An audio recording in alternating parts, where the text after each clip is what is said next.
राज्यभरामध्ये केंद्रीय मंत्रिमंडळाच्या फेरबदलाचे वारे त्या ठिकाणी वाहत आहेत. प्रामुख्याने बुलढाणा जिल्ह्यामध्ये नामदार प्रतापरावजी जाधव साहेब यांचं मंत्रिपद काढून घेतलं जाईल आणि त्यांच्याऐवजी दुसऱ्या मंत्र्याला त्या ठिकाणी दुसऱ्या खासदाराला त्या ठिकाणी मंत्रिपद दिलं जाईल अशा बातम्या आहेत. परंतु खात्रीलायक सूत्र आणि आतल्या गोटातून माहिती अशी आहे की शिवसेनेच्या वाट्याला आलेलं जे काही कॅबिनेट मंत्रिपद आहे त्या कॅबिनेट मंत्रिपदी प्रतापरावजी जाधव साहेब यांना बढती देऊन त्यांना कॅबिनेट मंत्रिपद त्या ठिकाणी दिल्या जात आहे अशी जी बातमी आहे ती त्यांच्या आतल्या कोटात असलेल्या काही लोकांकडनं त्या ठिकाणी आम्हाला कळाली आहे. त्याचबरोबर ऑपरेशन टायगर मध्ये प्रतापरावजी जाधव साहेब यांचा सिंहाचा वाटा आहे.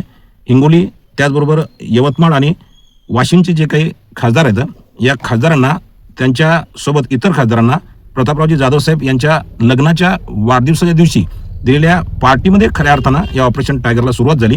त्याच ठिकाणी खासदारांनी त्यांचं स्वतःचं जे काही मत आहे स्वतःची जी काही खंत आहे आणि त्यांच्या अडीअडचणी प्रतापरावजी जाधव साहेब यांच्या कानावर टाकल्या होत्या आणि त्यांनीच श्रीकांत शिंदे आणि एकनाथ शिंदेंना या सर्व खासदारांच्या ज्या काही व्यथा आहेत त्या सांगितल्या आणि त्याच्यानंतर या ऑपरेशन टायगरला त्या ठिकाणी मूर्त असं एक रूप प्राप्त झालं.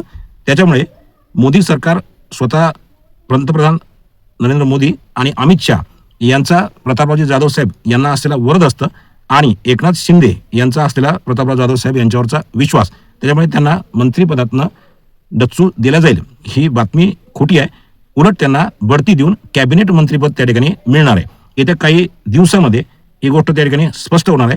प्रतापरावजी जाधव साहेब यांची ताजपोशी ही कॅबिनेट मंत्रिपद देऊन त्या ठिकाणी केल्या जाणार आहे. ही बातमी येत्या काही दिवसामध्ये मी जे सांगतोय ते खरं ठरल्याची प्रचिती सर्व बुलढाणा जिल्हावासियांना त्या ठिकाणी येणार आहे.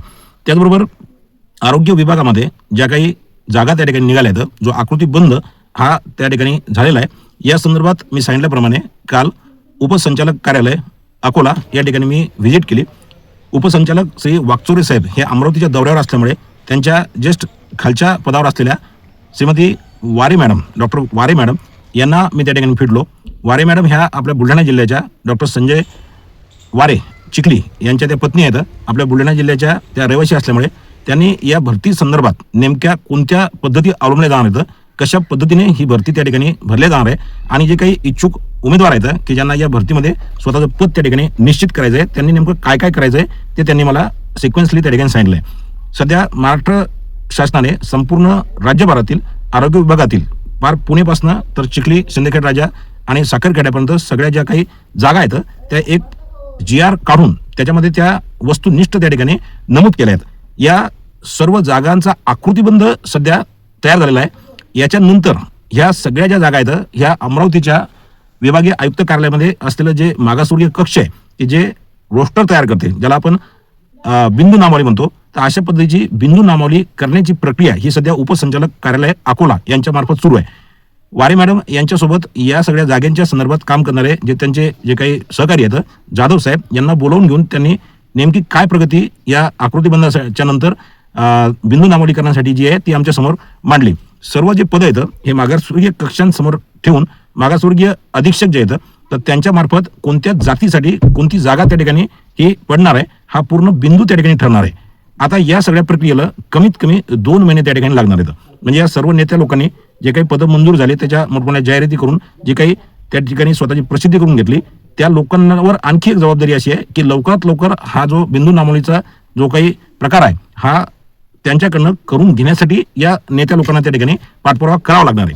त्याचबरोबर ह्या सर्व ज्या आहेत बिंदू नामावल्या झाल्यानंतर स्पेसिफिक जी पोस्ट आहे ती कोणत्या जातीसाठी कोणत्या कॅटेगरीसाठी जी आहे ती सिद्ध होणार आहे आणि त्याच्यानंतर mpsc.gov.in नावाची जी वेबसाईट आहे त्या वेबसाईटवर आरोग्य विभाग ह्या सगळ्या जाहिराती फ्लॅश करणार आहे. त्याचबरोबर वेगवेगळ्या वृत्तपत्रामध्ये सुद्धा ह्या जाहिराती येणार आहेत ग्रुपवर सुद्धा त्या ठिकाणी येणार आहेत. म्हणजेच काय की काही लोकांना ह्या जागा तात्काळ भरल्या जातील असं जे वाटत होतं तर ह्या जागा तात्काळ भरल्या जाणार नाही आहेत.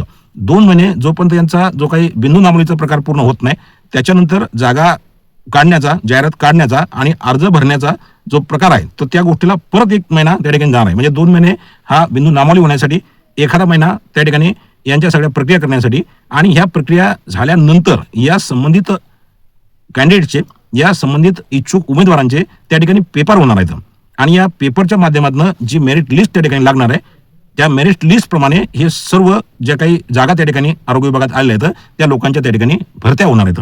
माझी पुनश्च एकदा विनंती आहे, ज्या ज्या लोकांनी हे पद निर्मित होण्यासाठी म्हणून मेहनत घेतली आहे त्या सर्व नेत्यांनी या बिंदू नामावलीच्या प्रक्रिया ह्या लवकरात लवकर व्हाव्या असे निर्देश हे शासनाकडनं या संबंधित आरोग्य विभागाला प्राप्त व्हावे यासाठी त्या ठिकाणी प्रयत्न करावा. त्याचबरोबर या सगळ्या गोष्टीमध्ये पारदर्शकता येऊन योग्य कॅन्डिडेट जे आहेत तेच या जागांवर त्या ठिकाणी नियुक्त झाले पाहिजेत याची काळजीपूर्वक त्या ठिकाणी लक्ष घालून त्या ठिकाणी अंमलबजावणी करून घ्यावी अशी मी या सर्व लोकांना विनंती करतो. त्याचबरोबर या आरोग्य विभागामध्ये आपल्या बुलढाणा जिल्ह्यामध्ये बुलढाणा स्तरावर म्हणजे कोलवड आणि सुंदरखेड परिसरामध्ये काही एजंट त्या ठिकाणी सक्रिय झालेले आहेत. मागील वर्षी कोलवडच्या एका तथाकथित अशाच एका एजंटनी अनेक मुलांकडनं त्या ठिकाणी पैसे घेतले. हे संबंधित मुलं ज्यावेळेला आम्हाला भेटले या कोलवडच्या व्यक्तीकडनं हे पैसे काढण्यासाठी खूप मोठी जद्दोजहद त्या ठिकाणी करावी लागली. SP साहेब तांबे साहेब यांना भेटून या सगळ्या गोष्टी आम्ही त्या ठिकाणी करून घेतल्या. त्या संबंधित एजंटकडनं पैसे परत काढण्यासाठी खूप मोठी मेहनत आणि खूप मोठी ताकद त्या ठिकाणी लावावी लागली. अजूनही त्या एजंटकडे अनेक मुलांचे पैसे त्या ठिकाणी बाकी आहेत. माझी विनंती आहे की परिसरातील आरोग्य विभागामध्ये नोकरी करण्यासाठी इच्छुक असणाऱ्या लोकांनी अशा तथाकथित कोलवडच्या आणि सुंदरखेडचे जे काही एजंट आहेत यांच्यासारखे अनेक एजंट हे आपल्या परिसरामध्ये आरोग्य विभागात नोकरी लावून देण्यासाठी लोकांशी संपर्क साधतात. त्यांच्याकडनं खोटी नाटी माहिती देऊन ही सगळी जी काही माया जमा करतात आणि मुलांची फसवणूक करतात. माझी विनंती आहे की आरोग्य विभागातल्या जागा ह्या तात्काळ भरल्या जाणार नाहीत. त्यांचा आधी आकृती बंद होणार आहे. त्याचबरोबर त्यांच्या आकृतीबंधानुसार ह्या जाहिराती प्रसिद्ध होणार आहेत. जाहिरातीच्या नंतर हे अर्ज मागवले जाणार आहेत आणि अर्ज मागवल्यानंतर अर्ज केलेल्या सर्व विद्यार्थ्यांची सर्व कॅन्डिडेटची त्या ठिकाणी परीक्षा होणार आहे आणि परीक्षेच्या माध्यमातून मेरिट लिस्टनुसार या नियुक्त्या त्या ठिकाणी होणार आहेत. याच्यामध्ये कुठल्याही आमदाराची खासदाराची मंत्र्याची शिफारस ही चालणार नाही, कारण राज्य सरकारने ह्या जागा त्या ठिकाणी दिल्या आहेत. आरोग्य उपसंचालक आणि आरोग्य विभागाला त्यांना चांगल्यात चांगले कर्मचारी त्यांच्या विभागासाठी पाहिजेत आहेत. त्याच्यामुळे कुठल्याही प्रकारच्या शिफारशीनं किंवा कुणाच्या वशिल्यानं ह्या जागा त्या ठिकाणी भरल्या जाणार नाहीत. याची दखल याची नोंद ही सुशिक्षित बेरोजगार असलेले आरोग्य विभागात इच्छुक असलेल्या लोकांनी त्या ठिकाणी घ्यावी. कोणत्याही एजंटला पैसे देण्याची त्या ठिकाणी आवश्यकता नाहीये. पेपर रिस्टर होणार आहेत आणि काल वारे मॅडम यांनी सांगितलं की ज्या पदाच्या साठी इच्छुक असणारे जे काही कॅन्डिडेट आहेत त्यांनी येत्या 2 महिन्यामध्ये संबंधित अभ्यासक्रम जो आहे तो जाणून घ्यावा की कुठल्या प्रकारचे पेपर त्या ठिकाणी येऊ शकतात, कुठल्या प्रकारचा सिलेबस असणार आहे आणि कुठल्या प्रकारचा अभ्यास आपल्याला करावा लागणार आहे. हा अभ्यास करूनच त्या ठिकाणी या पेपरला सामोरं जावं, जेणेकरून त्या मेरिट लिस्टमध्ये येण्यासाठी तुम्हाला त्या ठिकाणी मदत होईल. आणि कुठल्याही प्रकारे पैशाचा व्यवहार करण्याचं काम या पदामध्ये त्या ठिकाणी नाहीये. ज्याने त्यांनी आपापले एज्युकेशनल क्वालिफिकेशन जी शैक्षणिक पात्रता आहे ती पूर्ण जर झाली असेल तर त्या जागेसंदर्भात सखोल अभ्यास करावा आणि पेपरला सामोरं जावं आणि जास्तीत जास्त मार्क पाडून आपली सीट त्या ठिकाणी आपलं पद त्या ठिकाणी निश्चित करावं.